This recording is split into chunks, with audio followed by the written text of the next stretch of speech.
안녕하십니까. 부동산 신문 읽어주는 공인중개사의 땅사고TV 임동성입니다. 20년 2월 8일자 토요일이고요. 매일경제인데요. 입주 앞둔 서울 아파트 전세값과 분양가 추월했다고 이렇게 나오고 있네요. 이달 집들이 대단지 가격 껑충, 신촌 그랑자이, 고덕 아르테원, 프리미엄만 분양가의 2배 달해. 신축 선호의 전세가 오르고 양도세 강화로 매물은 잠겨. 분양가가 10억인데 매매가가 20억이면 전세가가 어떻게 될까요? 그렇죠. 전세가는 못해도 한 10억이나 11억, 12억 정도는 되겠죠. 이게 당연히 전세값이 분양가를 추월하겠죠. 보통 통상 우리나라가 보통 봐보면 그 분양 가격의 절반 정도가 입주 시점에 전세가가 보통 형성되는 것 같아요. 분위기가 좋으면 한 분양가에 분양 가격이 뭐 오를 거잖아요. 그럼 그 오른 가격에 한 60% 선에서 광주광역시 같은 경우도 예를 들어서 3억에 분양됐는데 5억에 매매가 거래가 되고 있어요. 그러면 전세가가 얼마가 형성돼요? 그렇죠. 2억 5천 정도가 형성되죠. 2억 5천. 2억 5천 정도 형성돼. 보통 이렇게 많이 이제 오르게 되면 어떤 현상이 벌어지죠? 임차인들이 투자자분들이 3억에 내가 아파트를 샀어요. 3억에 아파트를 샀으면 분양 매매 가격이 5억까지 올라버리면 자기가 한 10% 3천만 원 정도 넣었을 거 아니에요. 나머지는 대출 일으키면 전부 대출이 나와버립니다. 이게 내 돈 10% 넣고 아파트 한 채 그냥 사는 거예요. 아니면 내 돈 10% 넣고 전세금이 거의 뭐 그 금액 가까이 나와버리니까 그 전세입자한테 돈을 받아서 잔금을 치러버리죠. 아니면 조금 광주 같은 경우 조금 내 돈 조금 더 더해야 되는 것 같아요. 서울 같은 경우는 이 정도 되면 어떻게 되죠? 자기 계약금이 남아 돌아버리겠죠. 전부 다 세입자 돈으로 다 해결해 버리겠죠. 이런 내용인 것 같습니다. 마포구 신촌 그랑자이 분양 공고가가 5억 8천에서 6억 3천인데요. 전세가가 5억 9천에서 6억 5천. 더 살짝 넘네요. 고덕 아르테원은 분양 공고가가 5억 9천에서 6억 3천이었는데 4억 천에서 6억 3천 이렇게 됐고요. 신길 센트럴 자이는 5억 3천에서 5억 7천이 분양 공고가였는데 전세가가 4억 5천에서 6억 5천. 이게 거의 뭐 분양가하고 전세가하고 비슷한 것 같아요. 지난 3년간 서울 집값이 크게 오르면서 이달 서울에 입주를 시작하는 아파트들 분양 시점 대비 최소 10억 원 차익을 보인 것으로 나타났습니다. 5억에 분양했던 아파트 공급가가 2배로 프리미엄이 붙었습니다. 고가 주택에 대한 대출 규제로 매수세가 줄어들면서 양도소득세 유효권을 강화되면서 상당수 매물이 잠겨 호가를 받쳐주는 모양새입니다. 대충 이제 감은 잡으실 수 있을 것 같아요.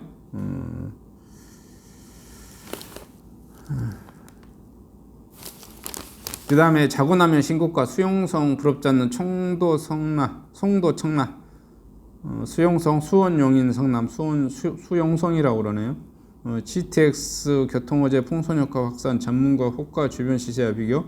최근 송도 청라 등 인천 부동산 시장이 훈풍이 불고 있습니다. 지난해 교통호재로 집값이 꿈틀대더니 최근에는 수원, 용인, 성남처럼 서울의 부동산 규제를 피하려는 투자자들이 발길이 이어지는 모양새입니다. 국토교통부 실거래가 공개 시스템에 따르면 지난달 23일 인천 연수구 송도 더샵 그린스퀘어 전용면적 8사제곱 매물이 6억 원에 실거래됐다면서 지난해 10월에만 해도 동일 면적 기준 4억 후반대였는데 3개월 만에 1억 오른 셈입니다. 인천 서구 청라 더샵 레이크파크도 100제곱미터 대로 지난달 7억 5천 만에 거래된 신고가를 경신했는데요. 지난해 말 같은 면적 기준 5억 원 후반대인데 거래되던 단지가 1억 5천만 원 이상 튀었습니다. 한국감정원에 따르면 지난 12.16 부동산 대책이 발표된 이후 송도가 포함된 인천 연수구의 0.76%, 청라가 포함된 인천 서구 0.30% 아파트값이 상승했습니다. 뭐 이런 내용이네요. 그 다음에 강남권 반전세 열풍, 거래 늘고 가격도 급등. 반전세 지수 상승률 역대 최고, 집주인 월세받아 종부세 내자. 전셋집 반전세로 속속 전환, 청라 대기 대입 정시 확대 등, 청약 대기 대입 정시 확대 등 강남 전월세 수요 크게 늘고 전세대출 규제로 자금 부족, 세입자 울며 계좌 먹기로 계약. 어쩔 수 뭐 없을 것 같아요. 집주인 입장에서는 대출 규제를 해버리니까 반전세, 세금 또 많이 뜯으니까 반전세 이렇게 돌아서는 것 같습니다. 서울 강남에서 전용 50제곱미터 재건축 대상 아파트 전용 84제곱미터 중고 아파트를 소유한 이모 씨 작년 3천만 원이 넘는 보유세를 냈습니다. 최근 2년에서 3년 세금이 2배로 올랐습니다. 거래하는 세무사로부터 올해 보유세는 작년 대비 2배 이상 틀 것이라는 얘기를 들었습니다.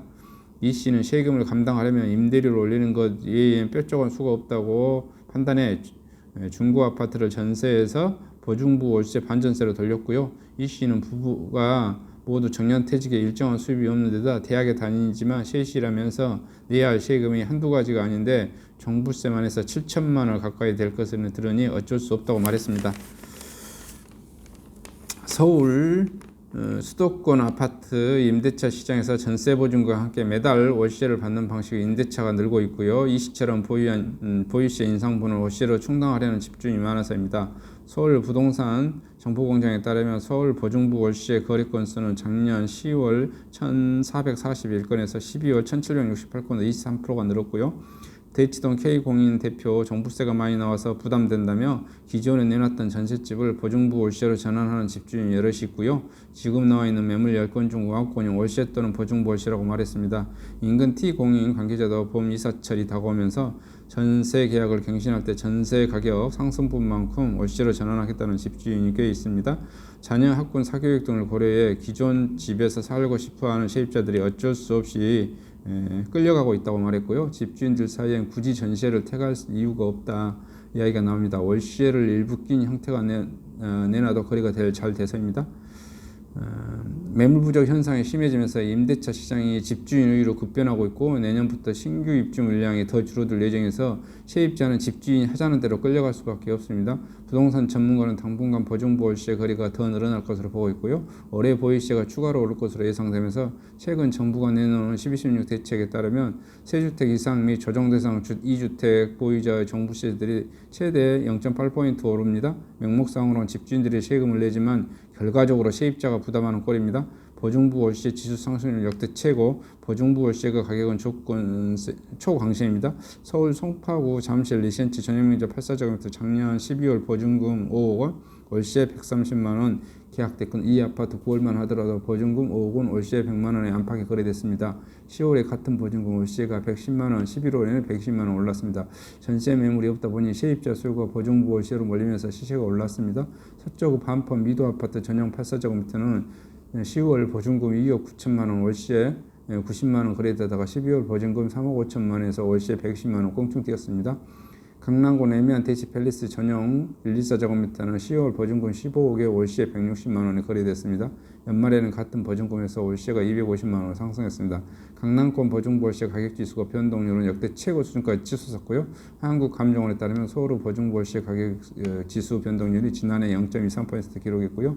최근 4년째 가장 높은 상승률입니다. 강남권이 상승세를 주도했고요. 강남 4구 보증부 월세 가격지수 변동률은 지난 0.52 기록하면서 역대 최고치 2015년 9월 상승률 얻기를 나란히 합니다.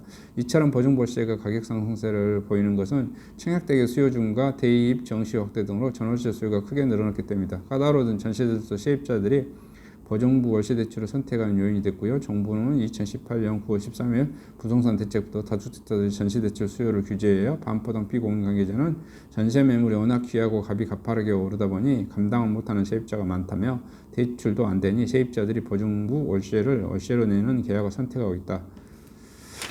이거 뭐 예상되는 거죠. 집주인들이 세금을 1년 차는 집주인이 먼저 세금을 낼 거예요. 그 다음에 2년 차는 어떻게 해요? 세입자한테 전가시키겠죠. 2년 차도 전가 못 시킬 수 있어요. 보통 우리 임대차 계약이 2년이니까. 3년 차는 어떻게 하겠어요? 어떻게든지 전가시키겠지. 전가를 안 시킬 수가 있나? 그리고 그 임대차 보호법에서 말하는 제가 현실에서 보면 임대차 보호법 5% 상한 이런 거 다 지킬까요? 안 지킬까요? 안 지켜요. 제가 봐보니까 상가 임대차도 이런 거 하나도 안 지킵니다. 물론 그걸 가지고 이거 임차인분들이 요청할 수 있고 임대인분도 그것을 따라야 될 뭐도 있고 하지만 사람은 속성상 그런 것을 지키지 않습니다. 왜냐하면은 원칙이 있으면 예외가 있고 그 예외로 어떻게든지 빠져나가려고 해요. 이게 시세가 중요한 것이죠. 시세가 경제의 공급과 수요 이런 게 중요한 것이지. 봐보십시오. 내가 상가를 3천에 100만 원 보증금 3천에 100에 임대차 계약을 했는데 주변 시세가 보증금 5천에 250씩 다 거래가 돼요. 상가 임대차 보호법에 의해서 5%만 올릴 것 같습니까? 임대인이?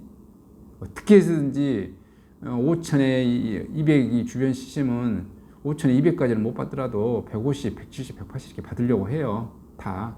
그리고 거꾸로 상권이 3천에 예를 들어서 100 하다가 어떻게 현상에 벌써 1000에 50씩, 1000에 뭐 30씩, 40씩 이렇게 상권이 죽어버리면 어떻게 되죠? 상가 건물주가 그걸 또 잘 압니다. 그래서 심지어 옆에 3천에 100 계약을 해놨다 하더라도 옆에 주변이 공실나거나 비어있거나 하면은 재계약하거나 할 때 어떤 현상이 벌어져요? 3천에 100이 보증금 1000에 50으로 이렇게 떨어집니다. 상관없어요. 임대차 뭐는 보호법하고 상가 임대차 보호법하고 그게 중요한 게 아니라 주변에 있는 공급된 양과 즉 수요, 상가나 아파트에 대한 수요와 공급의 양에 의해서 그게 결정이 되어지는 것 같아요. 정부가 인위적으로 이렇게 하라고 한다고 해서 물론 이제 그런 상가 임대차 보호법이나 주택 임대차 보호법의 취지는 그 100분 이해하죠. 근데 100분 이해하고 또 그렇게 돼서 급격한 가격의 오름세라든지 급락한 가격을 좀 정부 차원에서는 막는다라는 것은 10분 이해됩니다만은 결론은 1년차, 2년차 때는 어떻게 이제 그것이 있어서 그런 상가임대차 보호법이나 주택임대차 보호법이 있어서 좀 이렇게 급등해서 임차인들이 망해가는 그런 것을 어느 정도 이제 막아주는 역할은 하긴 하더라고요. 근데 결국 3, 4, 5년 흘러버리면 그 금액으로 그냥 다 맞춰지더라고요. 이게 그냥 현실인 것 같아요.